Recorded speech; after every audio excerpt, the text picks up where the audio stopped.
On Madison's birthday, my wife at the time, I wasn't even invited. Not an accident. Not a scheduling error or a text that failed to send. It was deliberate, planned, thought through. She held the dinner in one of those rooftop restaurants where everything sparkles under low light, where the wine lists come in black leather and every table has a view that justifies the price of the reservation. It was the kind of place we'd once dreamt about together, long before the equity lines and cold silences. I didn't make a scene. I didn't call or text, but I went. Maybe I needed to see for myself what she'd replaced me with, or who. She sat at the head of the table like a queen surrounded by her court. Madison always liked to be the center. She had that way about her, magnetic, curated, photogenic in any lighting. They were all dressed for the occasion. Laughter echoed through the window glass in intervals, like waves. I stood across the street in the dark, watching her raise her glass to another woman's toast. She looked happy, not fake happy, something deeper. Or maybe that was just how it felt from where I stood. Cheap shoes in a colder part of town. Eventually someone noticed me. A woman 2 seats down, the one who always called me Maddie's quiet one, whispered something to her husband. The husband turned. Others followed. And like a switch had been flipped, the table's energy dipped. Only slightly, but enough. Madison looked up. For a second, she didn't move. Then she rose, smoothed her dress, and walked out with her shoulders back like a model on a catwalk. "Are you lost?" she said. Not cruel. Not kind. Just detached. I looked at her. I didn't have to say anything. The question answered itself. She stepped a little closer, close enough for her perfume to drift toward me. Something floral, expensive, the kind that leaves you aching because of how much it cost and how little it meant. "Look at my friends' husbands," she said, barely above a whisper. "They're successful. Lawyers. CEOs. Men who don't need to check their account balance before ordering a bottle of wine." Her eyes flicked toward the table. "Who are you?" "Just a high school biology teacher." I knew what was coming next. I felt it coil in my chest like a slow-turning key. "I'm ashamed to stand next to you." The words were meant to puncture quietly, but they landed like glass breaking inside me. Behind her, through the reflective glass, her teenage son, Austin, raised a soda and grinned at me. Not out of joy, out of triumph. That smug, adolescent satisfaction that comes when someone you resent finally gets put in their place. That place was me, and he knew it. I didn't speak. I didn't plead. There's a dignity in silence when someone's trying to strip it from you. So I turned. I walked away.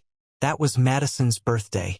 Exactly 24 hours later, the threads started snapping. But they hadn't frayed overnight. No, this had been years in the making. A month earlier, we were sitting on the patio after dinner. She'd poured herself a glass of something red. I remember because she offered me a sip, and I declined. She took it as judgment, as always. That's when she brought it up. The peaceful, respectful separation. Her words. Scripted. She'd prepared a folder, light gray, tucked neatly with labeled tabs. The cover page, dissolution agreement. She said we could do it quietly, no drama, no lawyers, no court spectacle. Just grace. That was the word she used. Inside were divorce papers, a $1, $5 million settlement, an NDA that reached so wide, it covered nearly everything we'd built, spoken, or shared since we met. I skimmed the pages slowly. She mistook my quiet for submission. "You deserve closure," she said, with that therapist cadence she always adopted when she wanted to play the enlightened one. "We both do." I didn't argue. I didn't fight for her. I simply asked for one thing: official court notarization, proper filing, no shortcuts. She furrowed her brow, confused. I remember the way she leaned back in her chair, wineglass swaying slightly in her hand. She thought I was angling for more money. That's what her friends would have done. She thought I was playing a long game for sympathy or leverage, or to save face in the neighborhood. She thought she'd won. She hadn't. I moved into a small rental outside the city 2 weeks after signing. A modest place, nothing like the house I'd spent years renovating for her. For us, the paint still smelled new. The yard hadn't even been landscaped yet. I slept on a mattress on the floor for the first few nights. No TV. Just the hum of a fridge and my own thoughts grinding in my skull like teeth. And yet, the quiet suited me. There's a kind of truth in living among empty rooms. No illusions. No forced smiles across dinner tables. No teenagers stomping upstairs with earbuds in to avoid speaking to the man who paid their school tuition. Austin had always resented me. I knew that. He was 13 when I entered their lives. Moody, sharp-tongued. His father, Greg, had vanished by then, after a string of affairs and business collapses. Madison framed it like they'd grown apart. But even then, I could see the cracks weren't mutual, they were manufactured. She needed a new structure. I was it. First, I tried. I told myself it would take time. Trust wasn't built overnight. I drove Austin to practice, helped him with his science homework, bought him a telescope when he said he liked stars. He never used it, left it in the garage to collect dust like everything else I tried to give him. He called me Mike at best. Other times, him. Never Dad. Not even once. Madison never corrected him. Said it was just a name. But names are everything when you're building a family. Names carry weight. And mine in that house carried none. Still, I endured. Paid every bill. Kept the lights on. Took extra shifts during the summers when Austin's tuition notices arrived. Never told Madison when my credit cards maxed out. I just moved balances, refinanced, swallowed the pressure and smiled through it. I did what stepfathers do. The invisible work. The thankless kind. And what did I get? Laughter from behind tinted glass. Shame in her voice. A son smirking over soda. That night, after the restaurant, I lay in my rental staring at the ceiling. No stars. No sound. Just the echo of her voice playing back over and over. I'm ashamed to stand next to you. It wasn't the insult that broke me. It was the clarity. She meant it. She'd felt it for a long time. I just refused to hear it. Somewhere along the line, I stopped being her partner. I became her project, her placeholder, her stepping stone. The next morning, something shifted. I didn't shave, didn't make coffee. I pulled the folder back out, the one with her respectful separation. I went line by line, every clause, every condition. I highlighted the margins, annotated every paragraph, made copies, backups, digital archives.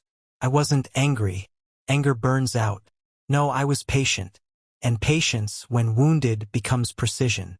Madison thought she'd won. She thought she'd replaced me with someone shinier.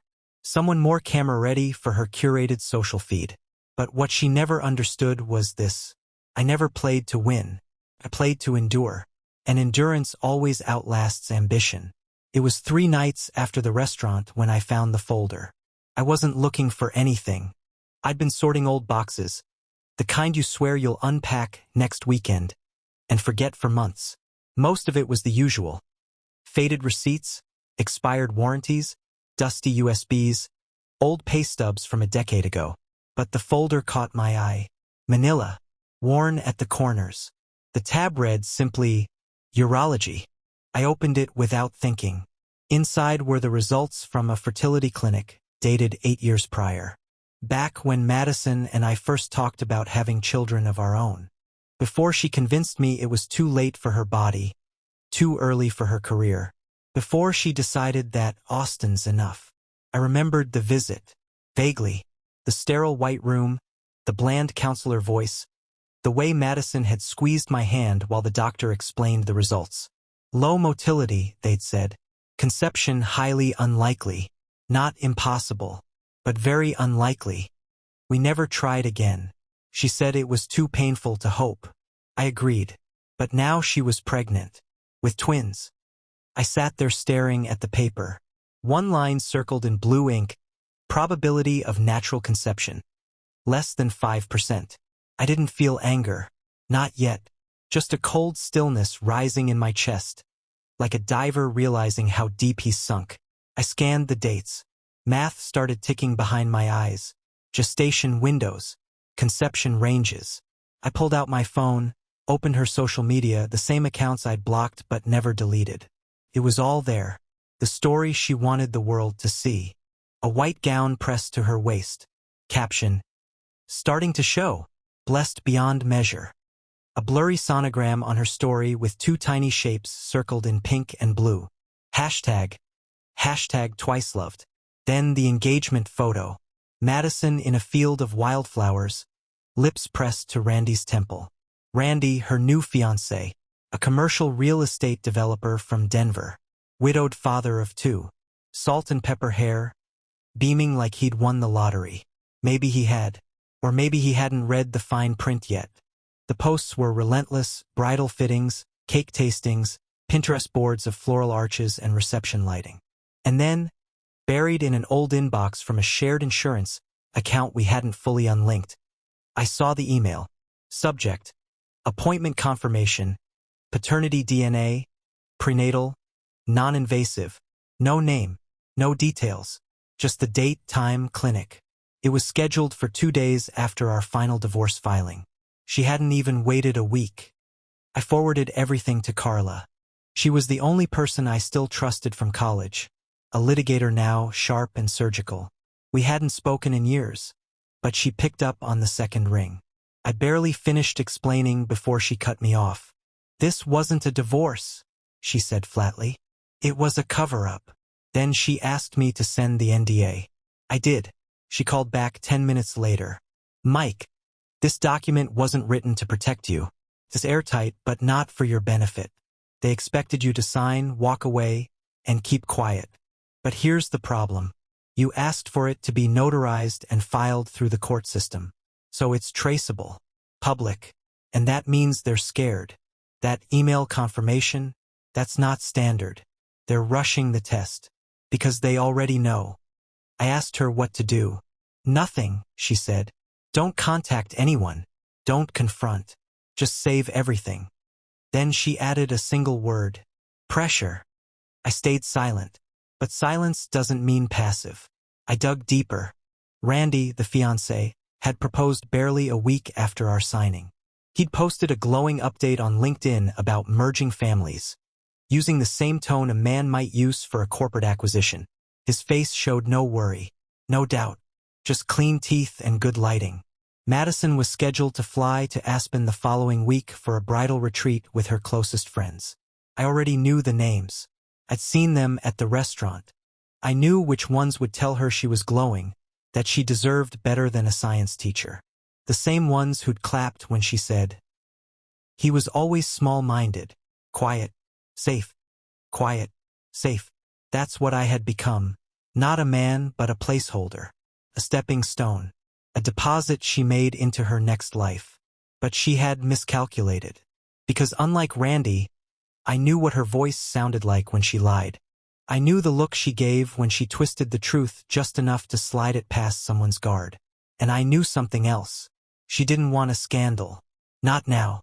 Not with a pregnancy bump visible in every curated photo. Not with a wedding hashtag already circulating among her PR clients. So I waited. The call came the next morning. Not from Madison. From her mother. "Michael," she said. "The test? The results." Her voice broke. Behind her, I heard chaos. Raised voices, something falling, a door slamming shut. Madison said it wasn't what we expected. Then clearer. She said, "It's not wrong." I didn't say a word. Just let her breathe. In the background, I heard Randy shouting. He was using the phrase "lab mistake," demanding retests, Austin yelling back. I couldn't make out the words. Just rage. Confusion. A house with too many lies and not enough exits. Later that day, a text came from an unknown number. "The father isn't Randy, and he's not random. He's been in the room the whole time." I stared at the screen. Reread it. Then, another message. "Meet me outside Portland. 8 p.m. Roadside diner off I-84. Come alone." No name. Just coordinates. I went. He wore a baseball cap, cheap sunglasses, khakis that screamed suburban camouflage. But the voice was unmistakable. Simon Drake, their family attorney. The man who'd negotiated the NDA. The same man who called me Mike too casually, like he thought it made him likable. The same man who stood between me and every question I tried to ask during the separation. He slid his phone across the table. "Listen," he said. "Then leave." I pressed play. His voice? Recorded. Clear. Unfiltered. "We need to finalize this before the ceremony. Too much is at stake. Even if the father is me, we're not risking the family's name over biology." Silence. Then Madison's voice, tight, clipped, scared. "You said it wouldn't show up. You said it was low enough." Drake again. "It doesn't matter now. He signed the agreement. He's out. It's handled. End of recording. Not a mistake. Plan." I looked up at Simon. His face was blank. Resigned. There was no denial in his eyes. "You came forward," I said. "Why?" He shrugged. "Pressure." Then he added, "She lied to all of us. I just wanted it done clean. Now it's a mess." I sent the audio to Carla that night. She replied in seconds. "Good. Apply it." And that's what I did. Not with threats. Not with lawsuits. With silence. Calculated. Surgical. Quiet enough that they couldn't read my next move, but loud enough to make them wonder what I might do next. They thought I was soft. Forgettable. A biology teacher. But what they forgot is that biology always reveals itself. Sooner or later. Simon Drake's voice echoed in my ears for days. "Even if the father is me." That phrase circled like a predator in shallow water. Not if, even if. Not denial, mitigation. And that made it worse. It meant they weren't just covering a mistake. They had expected it. Planned for it. Quietly carved me out of their future like I was a diseased organ. But cancer doesn't disappear because you look away. Sometimes it cuts back. The day after I met Simon, I requested a formal meeting. Not a call. Not an email. An in-person meeting in his own office, glass-walled and high above the city skyline. I wanted the discomfort to be visible. I wanted the reflections to betray them. I gave no context, no reason. Just a calendar invite sent through Carla's firm. He accepted within the hour. When I arrived, he was already waiting. Tailored suit, cufflinks, a fresh shave, as if he could polish away the guilt. Madison was there too. Dressed in beige like she was trying not to take up space. Her mother sat beside her, tight-lipped. Her father stood at the far wall, arms crossed, silent. He hadn't spoken to me in months. I didn't greet them, just took my seat and opened the leather folio I'd brought. Simon cleared his throat. "Michael," he began. "Before you say anything." I raised a hand. Just one. Calm. Flat. Enough to cut him off mid-sentence. "No one speaks for me," I said. That was the only courtesy I gave them. Then I set 3 documents on the table. 3 demands. 1. A public retraction. Not an apology. Not a vague differences post on Madison's curated social feed. I wanted a legally binding statement, submitted to the court, that clarified I was not dismissed for misconduct, abuse, infidelity, or greed.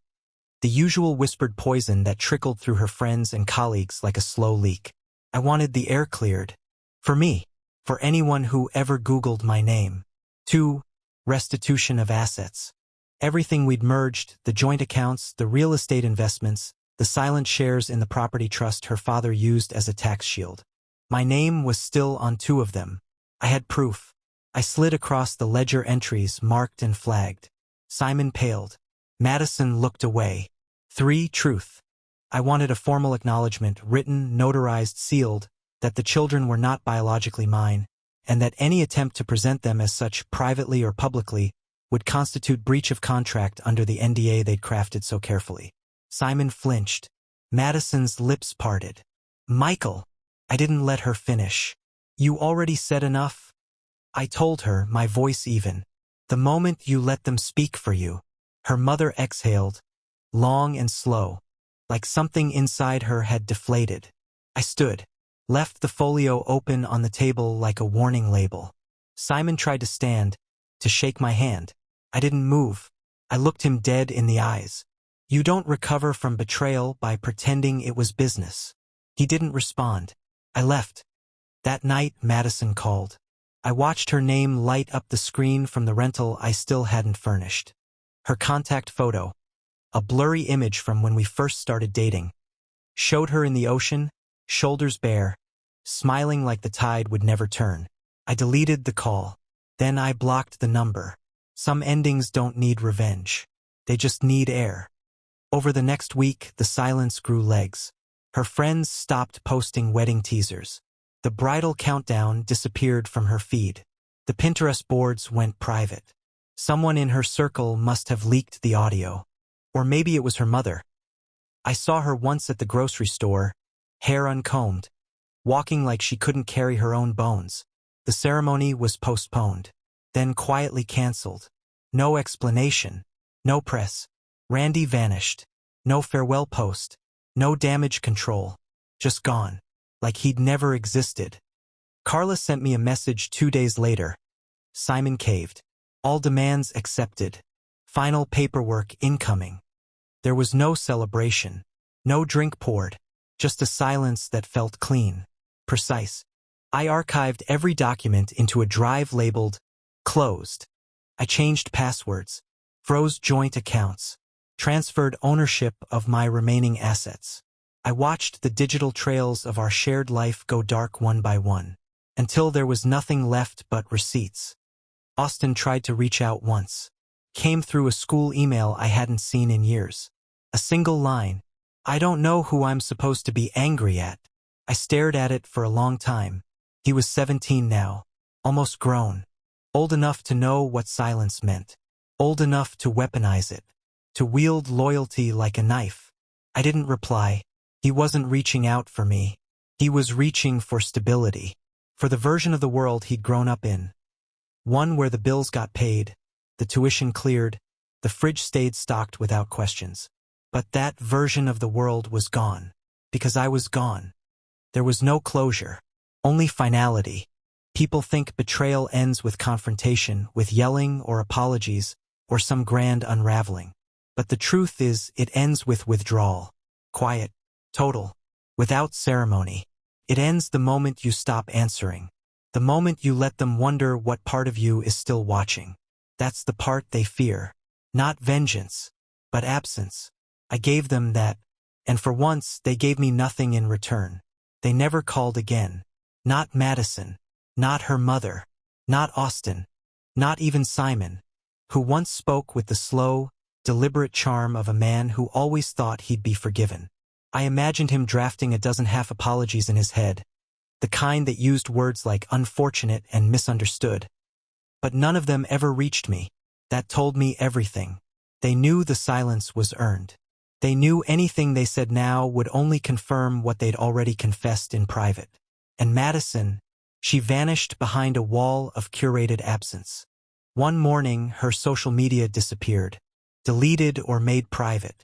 The wedding website went dark. No new posts, no birth announcements. The bump that once featured in every filtered image was nowhere to be found. Did she carry to term? Did the twins arrive? I don't know, and I didn't ask. It's a strange thing to walk away from children who never existed in your name. Stranger still when they carried your life's timeline, when their hypothetical futures used to curl into your sleep. 2 tiny heartbeats, 2 names we never said aloud. I still remember the day I found out she was pregnant. The precise way the sentence sat in my stomach like glass. I'm starting over, Mike. You can't give me what I need. No, I couldn't. Not in the way she wanted. Not in the way Simon could. Or Randy. Or whoever filled the space when I finally stepped aside. But I had given her something else. Something none of them ever could. Stability. And when you remove stability, you find out who was leaning on you the whole time. The house sold within the month. Quiet listing. Cash buyer. Madison's name wasn't even on the transaction. Her father signed the paperwork. I watched the record update online. A cold little line in the county database that closed the door on everything we'd built. Not a word to me. No split. No share. But Carla was ready. We filed a lien before the funds cleared. traced through one of the joint investment trusts. It wasn't petty. It was precision. Legal, clean, and silent. A scalpel, not a knife. They had taken enough. People ask what healing looks like after something like this. It doesn't look like forgiveness, or therapy, or some late-night epiphany on a mountaintop. It looks like not checking the mail for her handwriting. It looks like removing her name from the emergency contact line at work. It looks like walking past a maternity store without imagining the life that might have been mine.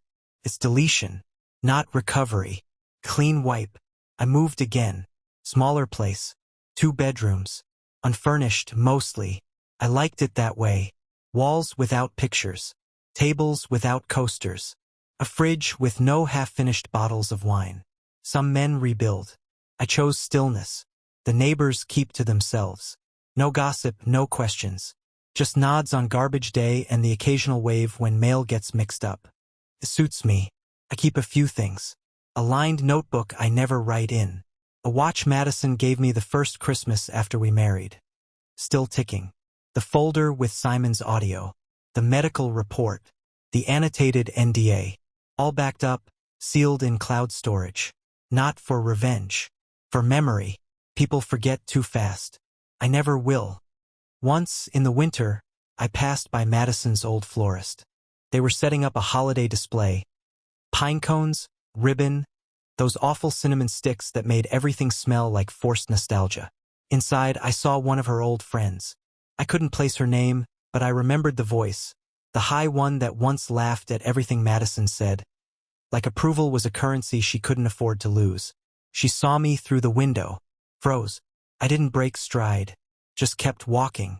Some ghosts don't deserve resurrection. Austin showed up once. Early spring. I was working on the car. A decade-old sedan that needed more coaxing than maintenance. He pulled up in a rental, stepped out like someone unsure of his footing. Taller than I remembered. Thinner. His face had lost that smug teenager roundness. But the eyes were still the same, searching, rehearsed, calculating. He didn't say hello. Just stood there. "You blocked Mom," he said eventually. I stayed under the hood. "She told me." I didn't respond. "She said you tried to ruin her life." At that, I looked up. "No," I said. "She ruined her own. I just stopped covering it up." He flinched. Just slightly. "I didn't know," he muttered. "You didn't want to." He nodded. Looked at the driveway. Kicked a pebble. "She thought you wouldn't find out. But I did." Silence. Then he asked it. The question that had been fermenting in his gut since the night I walked away. "Why didn't you fight for her?" I laughed. Quiet. Flat. "I did. For years. While you were calling me him. While she let you. While the bills stacked up and her silence got louder. I fought every single day. And then one day I stopped." He swallowed. The wind shifted. He looked smaller now. Less certain. "I guess I thought you were boring," he said almost to himself. "You did," I replied. "And she did too. Until boring stopped paying for college. For rent. For silence." He nodded again. This time slower. He didn't apologize. He didn't ask for money. He didn't hug me. And I didn't ask him to. He left without a word. That's how you know they've learned something. When they stop reaching for what they no longer deserve. Some nights I still wake up expecting noise. The slam of Austin's door. The hiss of Madison's voice when she was 3 glasses deep and tired of pretending. The flicker of her screen across the sheets. Scrolling wedding boards while I lay inches away. But now there's just stillness. And in that stillness, a question keeps returning. Slow, deliberate, cold. Was I wrong? Was I wrong to walk out of that restaurant without protest? Was I wrong to watch her bump grow and know it wasn't mine? Was I wrong to sit across from the man who fathered her children and say nothing until it was time to say everything? Was I wrong to erase myself? Because that's what I did. Not out of rage. Not to teach a lesson. But because there was nothing left to teach. You don't educate people who refuse to listen. You don't donate love to those who spend it like inheritance. You leave. You walk out of the burning house while everyone inside is still arguing about who lit the match. And then you live. alone, honest, free. Not because solitude is better, but because it's real. And I'll take real over loyalty bought with silence. So I ask you, not for comfort, not for sympathy, but for truth. Would you have stayed? Would you have forgiven the woman who planned your disappearance? Would you have raised her children, knowing they were built on betrayal? Would you have let yourself be forgotten in your own life? Or would you have done what I did? Shut the door, locked it, and never looked back? Because I did, and I'm still standing, alone. But finally, unburdened.